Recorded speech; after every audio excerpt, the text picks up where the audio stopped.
This book right here is going to make you take a look at yourself. It's going to give you both sides of the story from a good police officer as well as an African American mother of 2 sons. So you get to see both sides, and you get to see both sides honestly and raw. You get to see why I became a police officer. So you get to see my heart, and then you can go ahead and judge the book at that point, because I put all my heart and soul in this book. But I believe this book is going to start to mend a lot of gaps. It's going to start bridging the gap between law enforcement and African American community. But I also think it's going to start bridging the gap between the African American community and the African American community. I think we're going to start coming together because of this book. I'm telling you, I know it is. I think that this is a good read, and you can even, you can let your children read this book.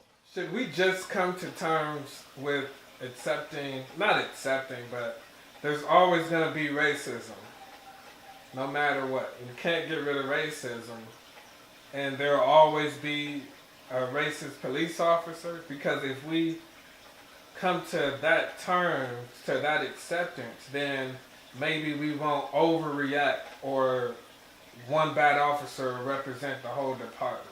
What is your take on that? If we start to accept things that we know is wrong, we'll start doing this. And if we start doing that, then you ain't going to see social media. People will be like, oh, that's the norm. Almost like I said, in the African American community, you have a shooting. It's almost like that's the norm. That's not the norm. We should all be upset if a child is killed or a young male is killed. So no, it should not be the norm. And do I think racism is going to continue to exist? Absolutely, as long as we have ignorant people with hate in their hearts, and that they're teaching their children at young ages, black people are this, or Hispanics are this, or Arabs are this, or Chinese are this, or if you have a black family saying all white folks is bad and they're this and they this and that and the other, and if you keep instilling that in the younger generation, they're going to grow up with that, and we're going to continue to repeat the cycle unless we stop it now and start teaching our younger generation, listen, look at everybody's equal. Because if you put a black child, a white child, a Hispanic child, Chinese child, Arab, those children in the room, they don't look at color. They play. It's never a problem. They don't even look at that. We are the ones that teach them. I believe prejudice and hatred is taught. And until we start teaching more positivity, yes, it's going to continue to exist. Now, why haven't you given up on the black community?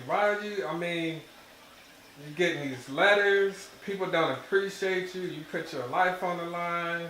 You got children. You have a family.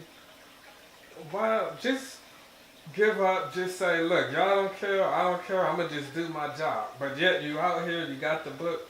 Why haven't you given up yet? Because I got faith in us. I'm telling you.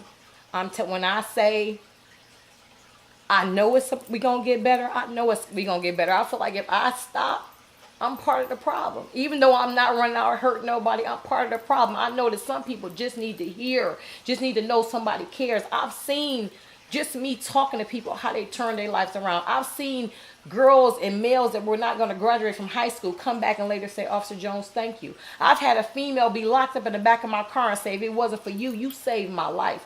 All I needed was just a few people to say, I'm all right. I see a difference. Or I'm looking at the community and I see somebody, one of the kids or younger juveniles that I've dealt with, and they about to do something wrong. They see me, they're like, oh, I'm sorry, Officer Jones.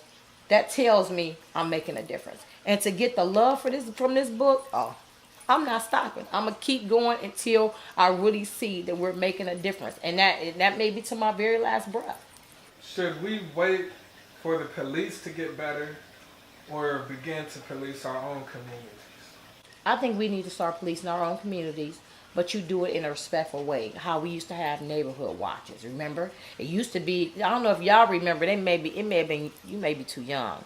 Remember when they had the, Garden Angels that used to be downtown, and they were cold-blooded, and they would wear the berets, and they would be down there, and they never interfere with police business, but they would walk around and make sure the women were safe, and they were getting on the bus safely. You had the Muslims on 146 in Kinsman. They would be out there, and they would look out for women and make sure, and you could see the difference in the community, and it made it safer where the police didn't have to come over there as much. That's why I feel like we need to prepare for war in time of peace. We wait till we got a big story. Now everybody want to get involved. Now this is the time to get involved so that we can actually detour things from happening.